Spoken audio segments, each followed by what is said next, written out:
Good afternoon. I know it's a Sunday. I think it's a Sunday. And I'm really touched that all of you have spared the time, taken the trouble from a distance to be here with all of us today. And I particularly thank our friends, my colleagues on the stage who have taken the initiative in putting this event together. I'm here for normally what happens every September, end of the month, which is the UN General Assembly. So normally either the Prime Minister himself or the Foreign Minister leads the Indian delegation. This year the Prime Minister did not come, so that honor was given to me. I'd be very happy to talk to you about what we think about the world and the world thinks about us after 5 or 6 very intensive days in New York. Really met a lot of people, had a lot of conversations, did a lot of things. But having said that, I must tell you the real pleasure for me on this trip is to come to Washington. Because I get to meet a lot of you, many of whom I have worked with, spent time with. I think Bharat Bhai said I've been in many countries. Yes, that is true. But the only embassy I have served in twice in my career is Washington. So that itself should tell you something. And I say this not as a matter of sentiment or personal attachment, because during my professional lifetime as a diplomat, perhaps the biggest change that I saw and was a privilege to be part of was a change in the relationship between India and America. To my mind, even at the time when it was changing, it took many years to change, I would say decades to change. Those of us who saw it from inside, we could sense somewhere that there's a big change in the making. That this is not something purely diplomatic. It's not a very sarkari thing. This is a very profound shifting of the view of two societies about each other. And when societies shift in that manner, it is only possible because at a popular level, the perceptions have changed. And to my mind, the reason that has changed in the popular level is people like you. That this living bridge that you represent, the Indian American community, I think very honestly, and some years ago I wrote a book. I've actually said that it is actually in many ways the street which taught policymakers what change was about. And for me, always the role of the Indian American community in fashioning this relationship is something which I can never say enough about. Again, we've seen this trend accelerate in the last few years. Madison Square Garden was one of its high points. Every time we talk about it, there's a different sort of, even you would have seen when Bharat Bhai's tone changed when he spoke about it. But having said that, I think today I'm very glad, very proud that I'm talking to a community which has done so much to change what is for us extremely critical relationship. Now, having said that, I think as Sunanda ji reminded us, this is also an occasion to discuss a book which came out recently. And it was a book to mark 20 years in administration, in government of Narendra Modi. And why we thought of the book was, in democratic politics, it is very, very rare to find anybody who has enjoyed the people's confidence for 20 years continuously. Because democratic politics is very competitive. It has a faster cycle. It has a shorter shelf life. So there's something obviously very unusual, maybe actually extraordinary, about anybody who can have a record, a continuous record of 20 years in office, and God willing, many more thereafter.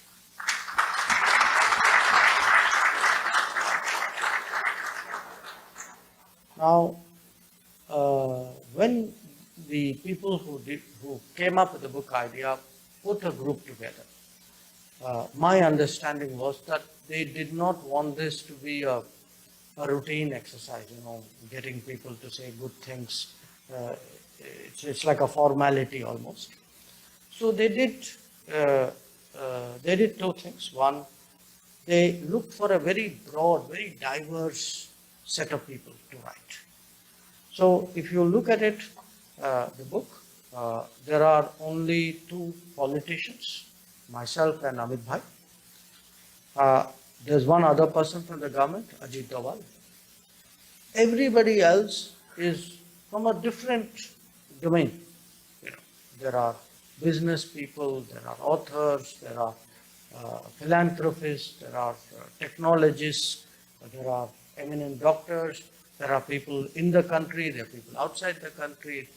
So it's a very interesting, in a sense, I would say, it is like Modi ji being viewed from a 360 angle by different people with different interests and a different perspective almost.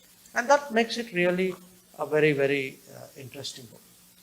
The second, and I say this because I got these instructions as a potential author, people, we were told, look, don't say the usual things. Write it from your heart if you can. Just sit there and think about what comes through your mind. Make it human, make it interesting.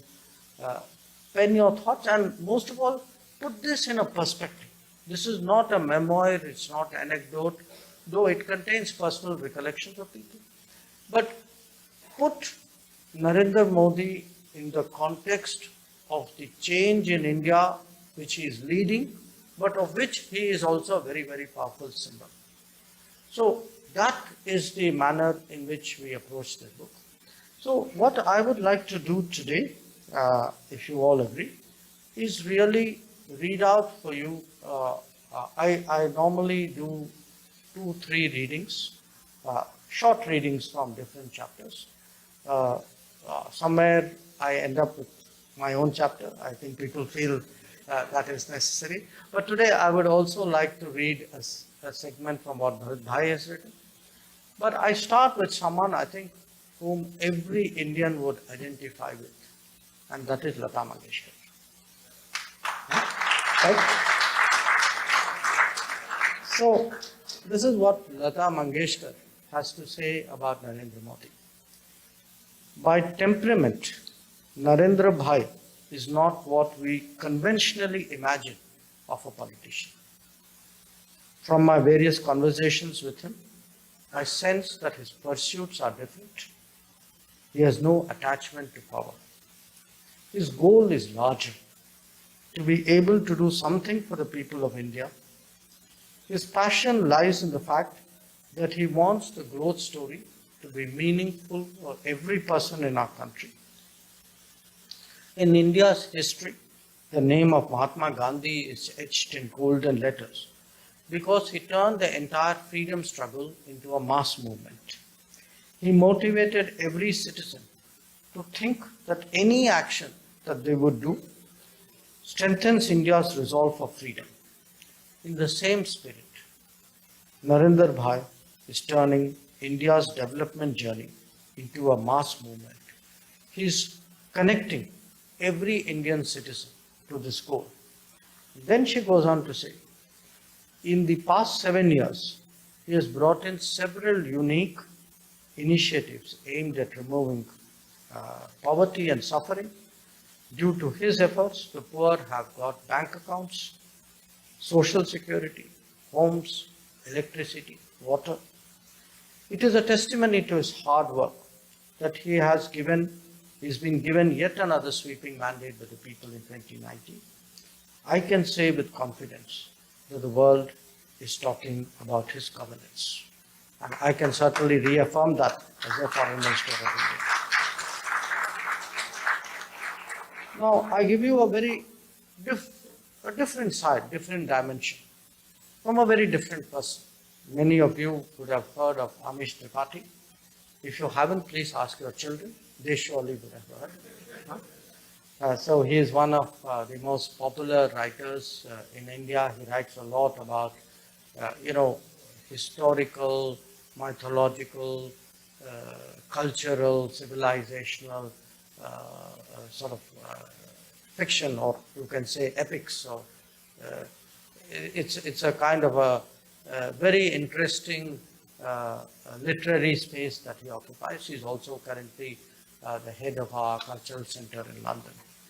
Now, he's put it this way. India is a civilizational state, but many post-independence leaders were chary of seeing it as one. Prime Minister Modi has broken out of that mold. Many of the leaders of post-independent India rejected the civilizational memory of our land, and our educational and cultural worldview ensured that educated Indians were cut off from our ancient ethos. It was as if the elite of the Indian state was presiding over a civilization and yet attempting to set aside and erase that very civilization. Indians either forgot or became uneasy with the vague memory of who they were. Milan Kundera has said, the first step in liquidating a people is to erase its memory, destroy its books, its culture, its history. Before long, the nation will begin to forget what it was, what it is, and what it was. In contrast to many earlier leaders, a clear message from Prime Minister Narendra Modi is we must remember who we are. It is a message that most common Indians instinctively resonate with, even if they cannot formulate it into words. We are the inheritors of a great civilization with roots that go back in historical time. We are the only ancient pre-bronze civilization that still throbs with life. And the stream that unites our land is Dharma. Dharma is, in fact, the string that holds together the garland of multiple different flowers that is our subcontinent. Yes, India defines the phrase unity in diversity, but it is Dharma that makes this unity possible. And we must understand that Dharma is beyond and above any religion or ritual. It is a law of life. So that is a second context in which I invite you to look at the current Prime Minister of India. So now I move from there to someone who knows the Prime Minister very well, Amit Bhai. The Home Minister of India, Amit Shah, in fact, brings out the political criticality of what Narendra Modi has achieved. Don't think of it as the win of this party or that we have a strong Prime Minister, or you have to, he makes you understand in 2 paragraphs why it is important that today's political direction is going the way it is and why it must be supported. And I read from him. For the 25 years between 1989 and 2014, India has been governed by coalitions. Coalitions, by their very nature, are a compromise. They are a compromise of political interests and a compromise of policy outcomes. Fatalism had set in among ordinary citizens. And let's be honest, none of us will dispute that. They too had come to compromise with their aspirations, whether for themselves and their families or for India of their dreams. There was a feeling that policy paralysis, administrative confusion, quarreling ministers and blackmailing allies, corruption, insecurity, and vulnerability to terrorism, and weak and indecisive prime ministers who acted more as managers than leaders, were built into the coalition system. These had become a permanent curse on Indian democracy. A low level of equilibrium of expectations had set in India that taught itself not to think big and think ambitious. The 10 years between 2004 and 14 represented the pinnacle, perhaps nadir is the most appropriate word, the pinnacle of this national listlessness and despondency. Popular morale was low, India's people were dejected. It was against this backdrop that Narendra Modi emerged as a compelling all India candidate for Prime Minister. He took the BJP into new areas, constituencies, and social groups. More than that, he ignited hope. Then I come to one of the authors, the one you know better. So I quote from what Dr. Barai says about, at the end of his recollections. He says, Modi has cleaned the lens through which the world now views India. He has given focus to India's domestic priorities and aligned the world not through muscular showmanship, but by connecting hearts and minds to the possibility that India can offer the world.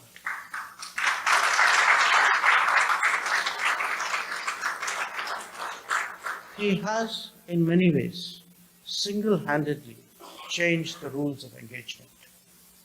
Modi has aimed high, and by raising the profile of India, solving historically intractable problems, and by relentlessly improving Indian governance, he has given agency to Indians globally to hold their heads up high too. With 20 years of public service behind him, Modi's record speaks for itself. Whether he will be regarded as India's greatest ever Prime Minister and in turn as one of the world's greatest ever leaders are questions that will be answered at a time when history is ready for him. And there is still some way to go for that. For now, the man, the mission, and the phenomenon that is Modi marches on.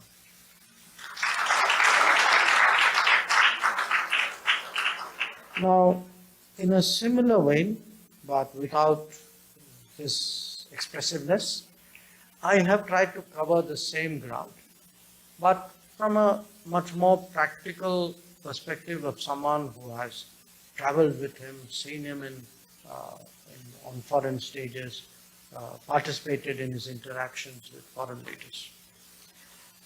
And so I'll conclude my remarks with a paragraph from my own chapter. And this is what I have to say. There is no gainsaying the fact that Prime Minister Modi looms large on the world stage.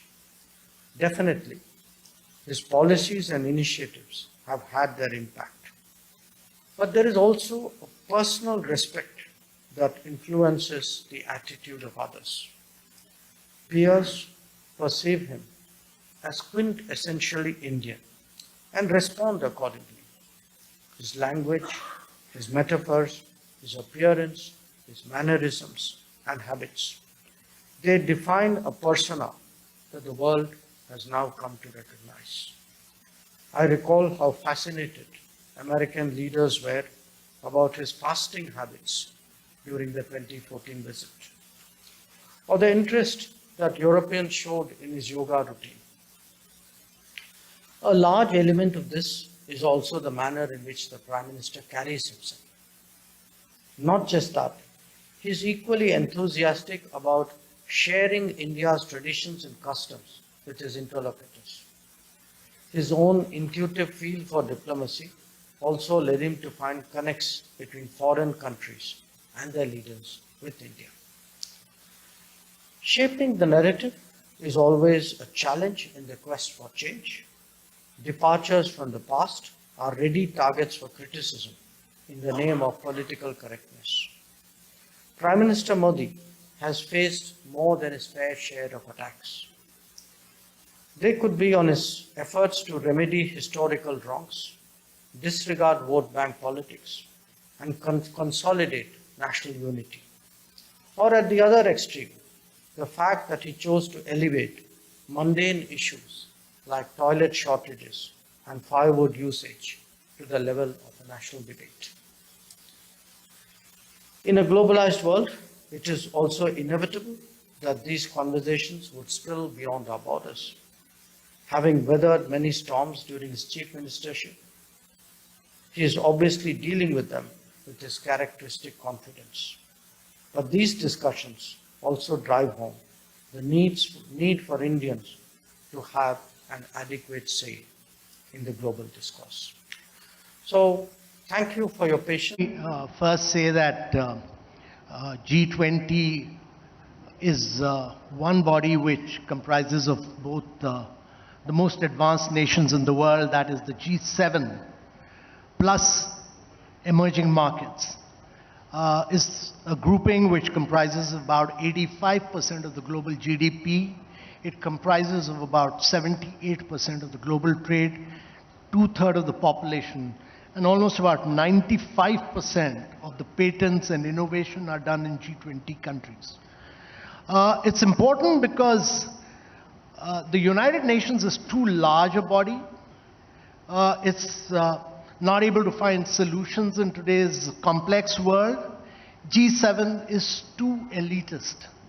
And it's too elitist because when several crises arose, like the Asian currency crisis, the Mexican peso crisis, the Russian financial crisis, the G7 realized that it's important to expand and cover the G20. And it was the initiative of the US president that G20 was then developed.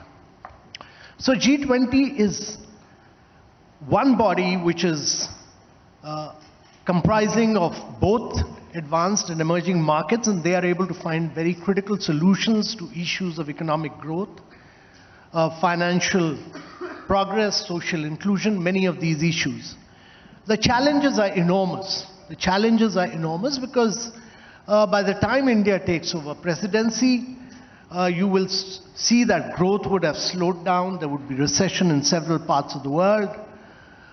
Global supply chains are disrupted. You have the Russia-Ukraine crisis. Climate action is very critical. And you have a scenario where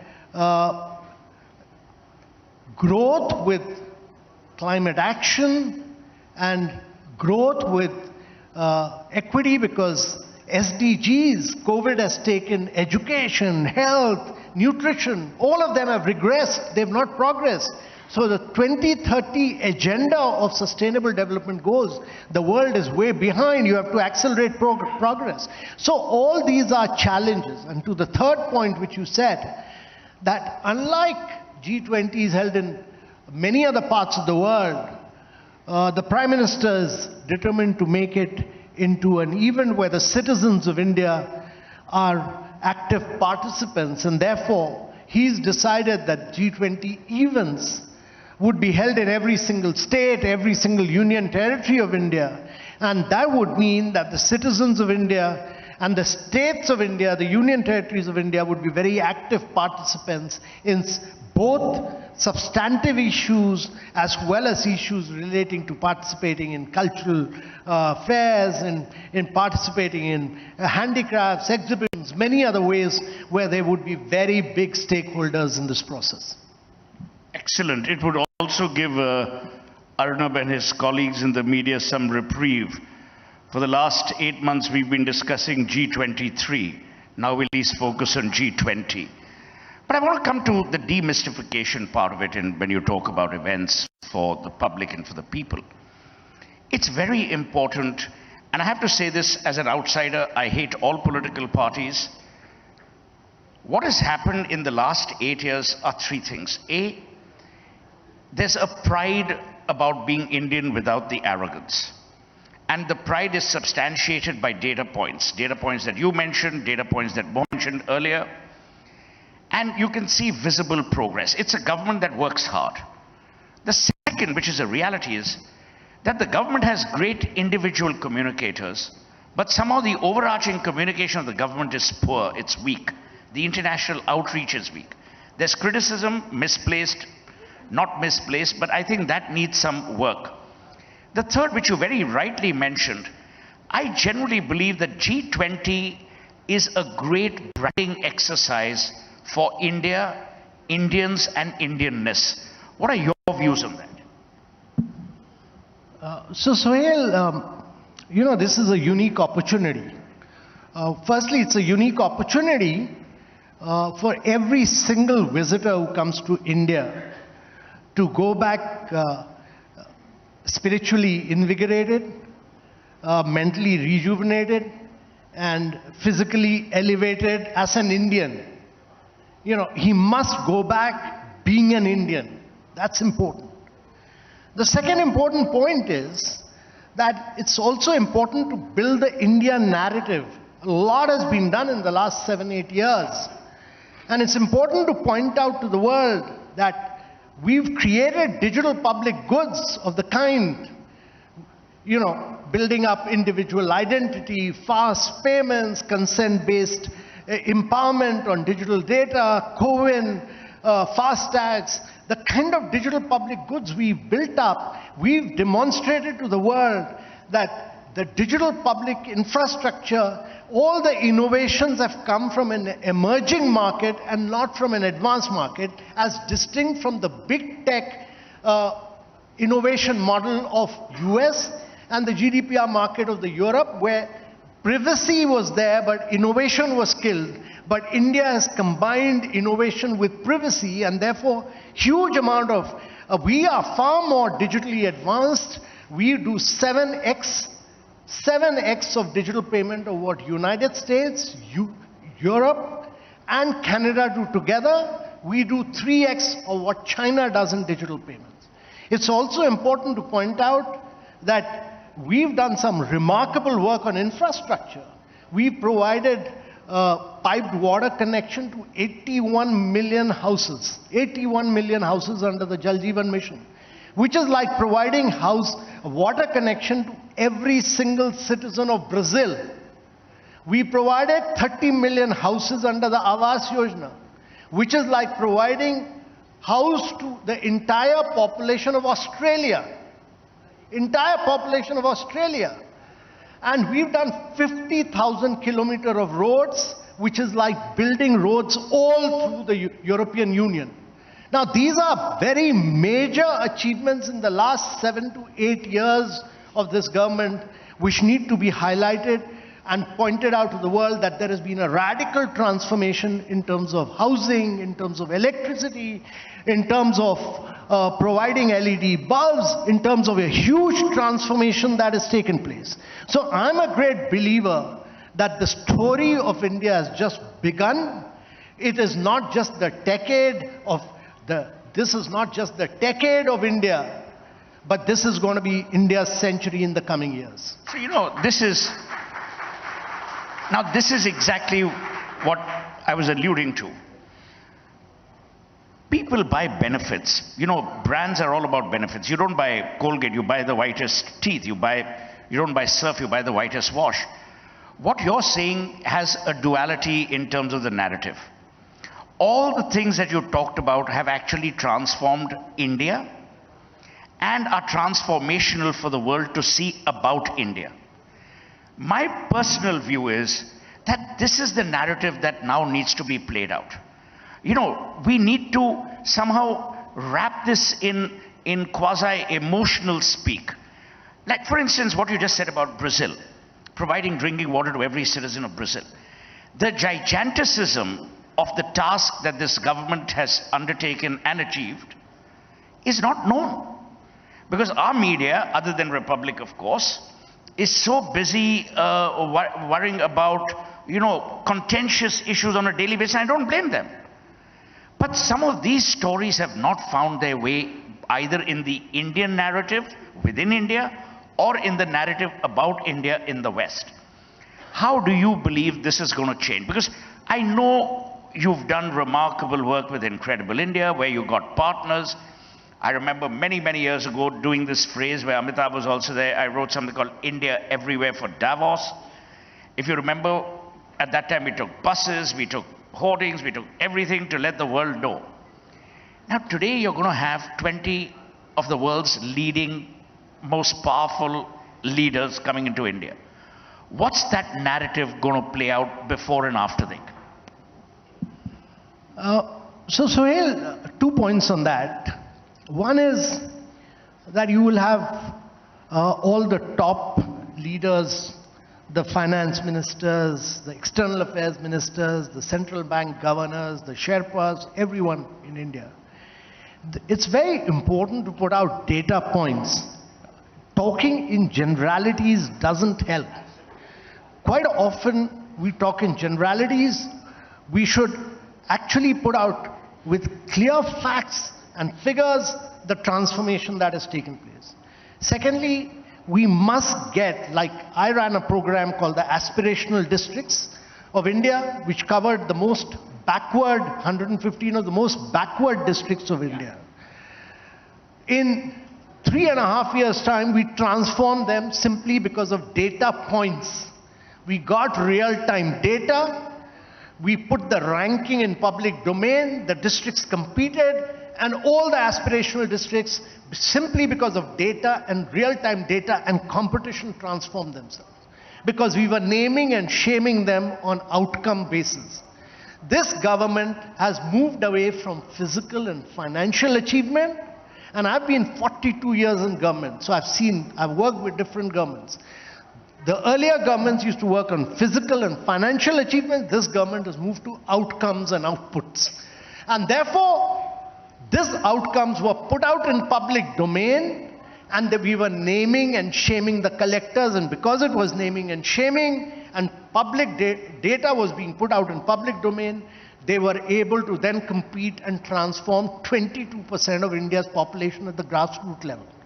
There are many such transformational stories. For instance, we do the Ayushman Bharat scheme. We are covering 500 million Indians digitally for health insurance.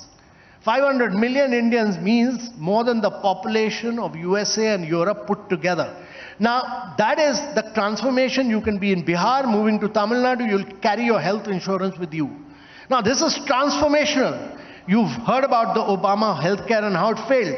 But India has done this successfully, digitally. We did the CoWIN, all digitally linked to your passport. And therefore, these are the stories of transformation which must be put out in public domain with data points. And there are many, many, for instance, the aspirational districts, the UNDP said it's a model which needs to be replicated in all over Latin America and all over Africa to transform these countries. And that is what needs to be talked about. So it's interesting that you mention and you do talk about 42 years in government. When I look back, and this is not because this government is in power and we have to be nice to them. We don't have to be nice to anyone because they all tax you equally. But when you look at this government, and when I say this government, the first term and now, the single difference is that things are happening. People are working, but most importantly, there's accountability. What do you think has changed? Has there been more citizenry pressure? Because of the media, is there greater awareness? Is there greater accountability? Is there greater involvement? When you look back at a very good career that you've had as a bureaucrat, what do you think has changed? Because obviously the politician has changed, the citizen has changed, and hopefully the bureaucrat has changed. What do you think when you look back, what has been this transformation within India? So firstly, I think it's Prime Minister's own focus on governance. He's a politician when he campaigns during election, but he's very, very focused when he's doing governance. Other than election time, he's actually a hardcore taskmaster at governance and a very tough hard master on governance issues. He focuses on outcomes. Secondly, I think he's basically a technocrat at heart. And therefore, he's pushed the digital story of India in a very big way. And he's really, really a techie at heart, pushing digitization across every single sector. I mean, imagine a scheme like Swanidhi scheme. He's saying, we will provide this benefit if the street vendors do digital transactions. Look at the GST, the goods and services tax. Totally digital, totally paperless, totally cashless. You're tracking down everything. So each one of the schemes are getting implemented, which are, look at COVID, totally digital, unlike the Western world. And therefore, every single scheme is digital, which is enabling us to pole vault, not just leapfrog, but pole vault. And that is what gives me the confidence that with a young population, with technology, you are going to, in the coming years, you'll accelerate the pace of growth because you've carried out major structural reforms in your economy. You've carried out the GST, you've brought in the IBC, you've redefined your MSMEs, you've enabled, look at many of our startups. When I started, when we all worked on the Startup India movement and PM launched it, there were 118 startups. Today we have 80,000 startups with over 110 unicorns. Now these are the ones who are really transforming on the basis of, now many of these startups are doing, look at the fintech revolution. They are doing lending based on cash, digital cash flows.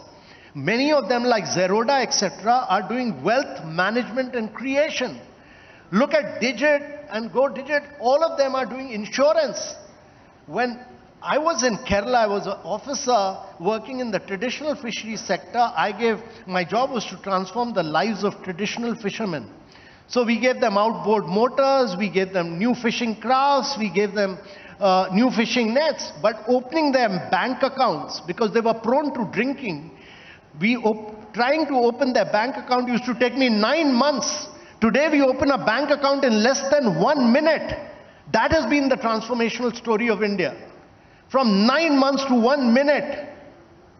And that is why between 2014 and 2018, every second bank account opened was in India. And when the Pradhan Mantri Jan Dhan Yojana was started, the PMJDY accounts, only 19% of them were of women. The study which has just come out, 56% of the bank accounts belong to women of the Pradhan Mantri Jan Dhan Yojana. So imagine the transformation. And what you've done to, what you're doing to women-led development. So this is an aware audience. I mean, this is not an audience that is not aware. And be honest, you don't have, nothing is being recorded for posterity. If you knew all these facts, actually I'll reverse it. How many of you didn't know each of these data points? You didn't know. I mean, so point is there is a communication lag which needs to be plugged. I want to now come to level 2. A lot of economists, both in-house and people who practice economics with taxi drivers, keep talking about joblessness and jobless growth and keep talking about the fact that, oh, there's a high level of unemployment. Earlier, a speaker mentioned that we would be the world's largest population in another 2-3 years. Where do you see the challenges of unemployment, growth, aspiration, and how do you see that whole axis playing out? So Suhail, I'm a great believer in accelerating the process of growth. When Prime Minister talks about becoming a developed nation by 2047, he's basically saying that you have to transform India in 1 generation. In 1 generation. Now, some countries in Asia have done this earlier. But that would mean that India needs to grow rapidly to be able to grow with jobs. You create jobs not by distributing poverty. You create jobs by distributing growth. And therefore, we need to understand that if you grow at 6%, your $3 trillion economy would be a $14 trillion economy. If you grow at 8%, it will be a $22 trillion economy. But if you grow at 10%, you will be a $34 trillion economy. And you would have taken your per capita income from $2,100 to close to $25,000, bringing prosperity to every citizen of India. You will make him more advanced than anybody else. And that is the prosperity we need. And that means that India needs to fire on all cylinders. Not just services growth, it needs to fire on manufacturing, it needs to fire on agriculture, it needs to fire on urbanization, sustainable urbanization. And the challenge for India is that not only that we need to go digital, which we've done very successfully, we also need to be the first country in the world to industrialize without carbonizing. And this, to my mind, is a huge, it's not a challenge, it's a huge opportunity. It's a huge opportunity to technologically leapfrog. So let me ask you, and you can please be honest on this one. Who and what are the lag points? What are the things that are drawing us back from achieving this? Politics apart, and political compulsions apart, what do you think are the 3-4 things that are actually holding us back from achieving this? And be as brutally honest as you want to be. Yeah, so first and foremost, growth of a country is dependent on its states. And therefore, it's very important that states must become the key drivers of growth. States need to accelerate the pace of growth, much like what Gujarat did. For 10 years in a row, it grew at about 11% plus. You need 10 Indian states to be growing at 10% plus. That's critical to my mind. That's critical, 10 Indian states. Secondly, you need, in the central and the eastern part of India, you need states to talk a different language, move away from agriculture. It's important because in India, 18% of your agriculture with 43% of your population in agriculture, low productivity jobs. These, without smart urbanization, it'll be impossible to grow rapidly. And I'm saying this because look at Uttar Pradesh. Gautam Budh Nagar, which is Noida and Greater Noida, is GDP of one district is 10x of what the second district Kanpur does. 10x of Kanpur. The GDP of Mumbai alone, one city, is more than the GDP of Uttar Pradesh. And therefore, smart urbanization backed by good manufacturing is the response to this. Without this, you need all these states, Uttar Pradesh, Chhattisgarh, Jharkhand, Bihar, all of them to drive the growth momentum. And that will create the jobs for you. But you see, the counter argument of this is always that the states, the places you mentioned, including, including Noida, have had a historical legacy. Mumbai has always been the commercial capital. The trick is to make semi-urban centers smart cities or urban-centric or urban-focused, as you mentioned. We are not focusing as much on the really small cities. I've worked across sectors.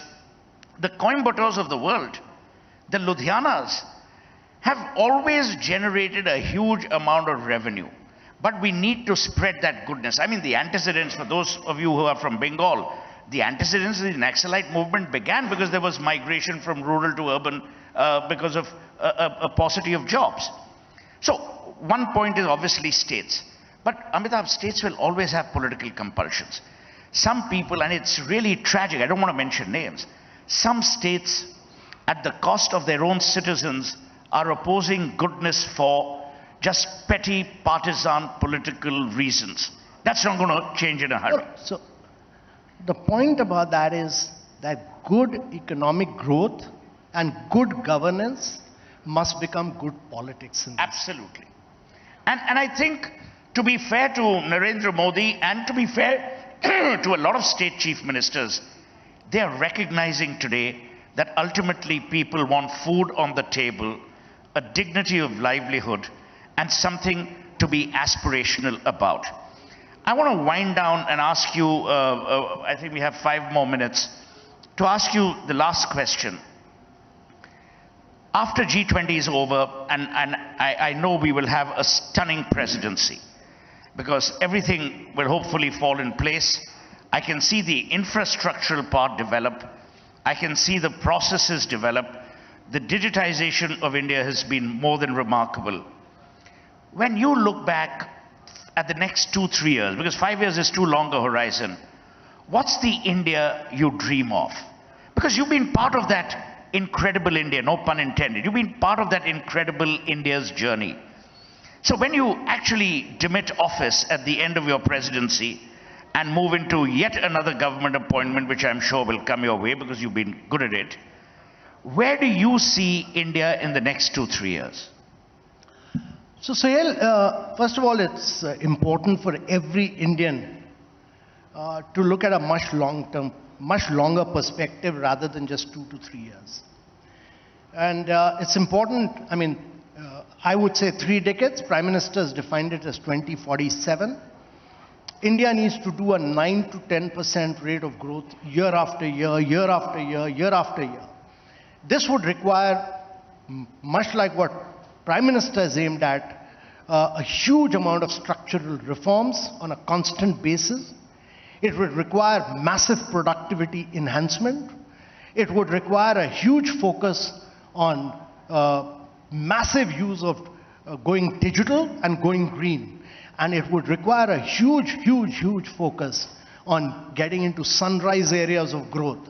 It's important to understand this because India has been focusing on textiles, food processing, which are important from a job perspective.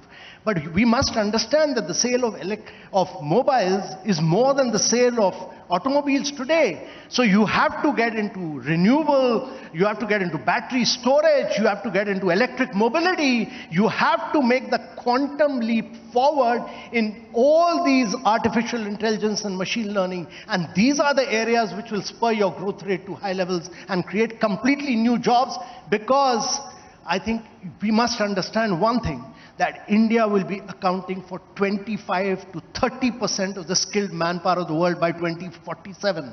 And therefore, we require new skills and completely new skills which will take on the rest of the world. This is our opportunity to capture the world and penetrate the world.